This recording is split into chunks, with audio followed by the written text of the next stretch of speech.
Hello, it's noon on Thursday, the 7th of December. You're tuned in to our midday newscast here on Arirang TV. Thank you, as always, for joining us. I'm Mark Brew. Our top story this afternoon, the United States has once again made it clear that it will not hold any negotiations with North Korea without a sea change in the regime's nuclear ambitions. However, US officials say that if Pyongyang starts showing the right attitude, then talks could be on the cards. Our Park So-yeon starts us off. The Trump administration has confirmed it's sticking to its guns, saying its long-standing policy of denuclearization remains a precondition for talks with North Korea. U.S. State Department spokesperson Heather Nauert told reporters on Wednesday that the denuclearization of the Korean Peninsula is Washington's ultimate goal, and stressed the United States will never recognize the regime as a nuclear state. Nauert added that the administration's stance has been welcomed by countries in the region like South Korea and Japan. And although they differ on the method, Russia and China, countries close to Pyongyang, continue to express support for the North's denuclearization. In an interview with Bloomberg TV on Wednesday, the U.S. ambassador to China said that if North Korea announces a moratorium on nuclear tests and missile launches, there is an opportunity for the U.S. to get back to the bargaining table. Terry Branstad also stressed that stronger sanctions need to be enforced on North Korea. The ambassador said China and the U.S. can play a key role in working with the rest of the world, complimenting Beijing for its support of tough resolutions passed by the UN Security Council. Park So-yeon, Arirang News. Now, as a follow-up to that report, North Korea has accused the United States of trying to instigate war, citing recent comments made by top Washington officials. The regime's foreign ministry released a statement on its state media outlet on Wednesday, saying recent, quote, careless remarks show Washington is taking a step-by-step approach to start a nuclear war on the Korean Peninsula. It added that Pyongyang does not want war, but will not hide from it, and warned the US that it will be burnt to death by the fire it ignites.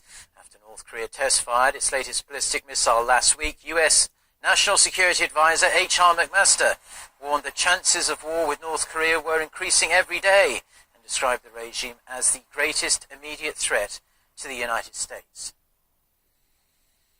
Jeffrey Feltman, the senior UN official currently on a rare visit to North Korea, met with the Russian ambassador in Pyongyang. According to the Russian embassy website, the two met on Wednesday and discussed the humanitarian projects being carried out in North Korea.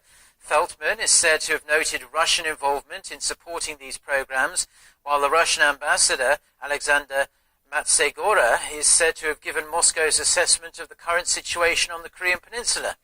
Both are also said to have agreed that a peaceful resolution was needed and advocated a quick return to talks. It was earlier reported that Feltman met with Pyongyang's vice foreign minister on Wednesday, and he's also expected to meet with the foreign minister, Ri Yong-ho, as well as visit some UN project sites. A US expert has warned that the risks and costs of a military strike against North Korea are just too high, and that President Trump should not underestimate such factors. In an op-ed in the New York Times on Wednesday, Barry Posen, a professor in MIT's Political Science Department, pointed out even if a first strike knocks out North Korea's nuclear sites, the North may retaliate with conventional or chemical weapons, putting millions of civilians and soldiers in danger. He added, preparing a surprise attack would be almost impossible, and it's also difficult to estimate how many bombers would be needed to take out North Korea's military bases. In addition, Posen stressed any nuclear attack would make the United States an international pariah. He said a first strike nuclear option shouldn't even be on the table, and that diplomacy and deterrence are the best option. Now, with the international community placing sanctions on North Korea, it may seem like the regime has been cut off from the rest of the world, but according to a Washington-based think tank, dozens of countries have worked with the regime over the last 3 years, and that is in clear violation of UN resolutions. Lee Jung-yeon reports. Upon North Korea's most recent long-range missile launch, U.S. Ambassador Nikki Haley urged all countries to comply with UN sanctions and limit cooperation with the regime. But just recently, according to a report by a Washington-based think tank, 49 countries were found to have violated UN Security Council resolutions on North Korea between March 2014 and September 2017. This includes its main trading partner China, as well as Germany, Brazil, India, and France.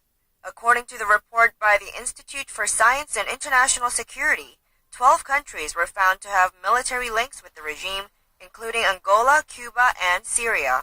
These countries either received military training from North Korea or traded military-related equipment with the Hermit State. 20 countries were found to have aided North Korea with shipments by reflagging or changing the national registration of ships. The report pointed out that the regime seems to have mainly targeted countries with weak or non-existent export and finance controls.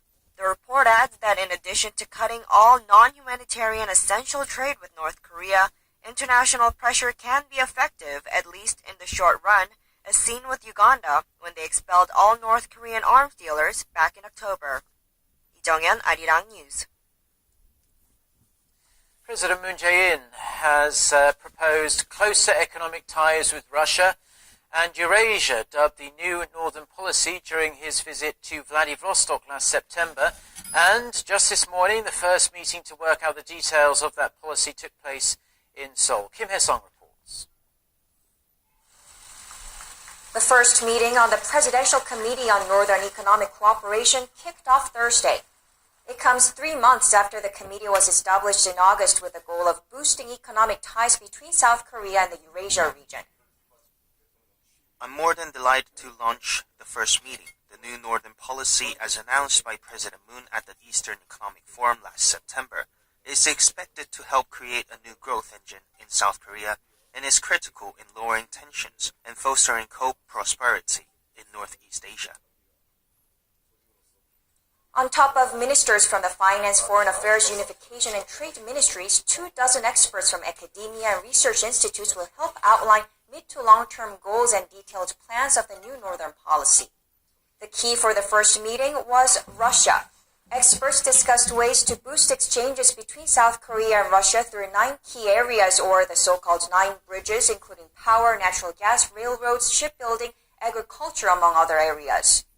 The goal is to develop closer ties with Eurasian countries through economic exchanges by combining Eurasia's huge natural resources with Korea's know-how in infrastructure building.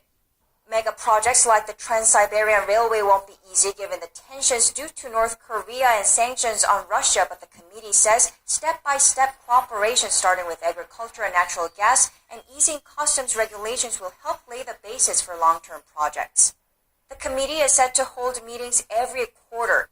The second meeting will be held next spring, where some 30 experts will come up with a more detailed policy on Mongolia, China, and other Eurasian countries. Kim Hae-sung, 아리랑 뉴스. Now, President Moon Jae-in's visit to China next week comes a matter of weeks after Beijing lifted its unofficial economic retaliation against Seoul over South Korea's decision to deploy the US THAAD anti-missile system. But they may be a little early for a complete normalization of ties, as the deployment has left many Chinese consumers feeling cold about South Korean products. Oh Jong-hee with the details. The row between Korea and China over Seoul's THAAD deployment seems to have negatively affected the image of Korean products in China. According to a survey by the Korea International Trade Association, over 83% of the respondents who knew about THAAD said that the deployment had a negative impact on the image of Korean products. Around 60% of respondents answered that they're not buying Korean products now. While 63% of those also said that they would start purchasing Korean products again once the THAAD issue is resolved. The trade association's analysis suggests that while the two countries' relations are expected to recover quickly, it seems it'll take some time for Korean firms to earn Chinese consumers' trust. Also, regarding China's recent partial removal of a ban on group tours to Korea, pundits believe Korea still needs more time to see a full-scale recovery in tourism. Last Saturday, Chinese group tours entered Korea for the first time in over 8 months after the group tour ban in mid-March. But experts say the removal of the ban will have only limited effects, as tourists from Beijing and Shandong make up only 25 to 30% of Chinese tourists, and the ban on charter planes and cruise ships makes traveling bothersome for them. Setting pilot cities for the resumption of group tours to Korea means China first wants to see how everything goes regarding the THAAD issue. So how things really go remains to be seen until after the two presidents meet. Reactions differ in tourism-related sectors, with some welcoming Chinese tourists and others still skeptical. But the stock prices of some companies are making a recovery. As there have been signs of a thaw in the THAAD row, Korea's duty-free stores have been showing better performances. The one recovering the fastest is Shinsegae, now recording the highest stock price this year. Hotel Sheila is also rising fast. Its stock price rose from $36 to $80. But it's too early for Korean businesses to get their hopes up.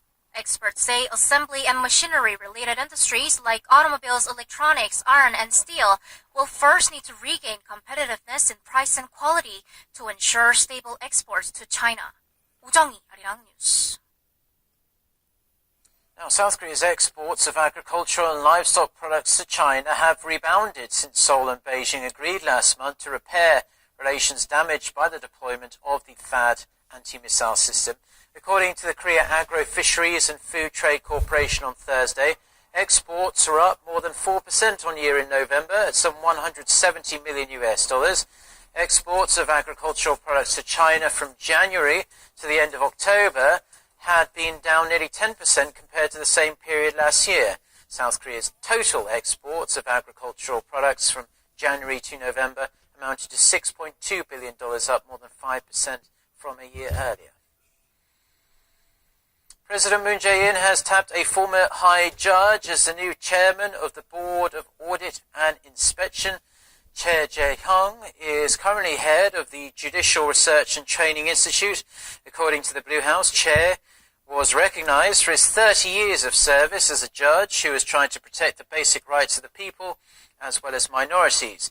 As a former judge, the presidential office expressed its expectations for Chair to reinforce independence, transparency and fairness when inspecting and auditing the accounts of state and administrative bodies. Chair has to undergo a confirmation hearing at the National Assembly before he can start his new role.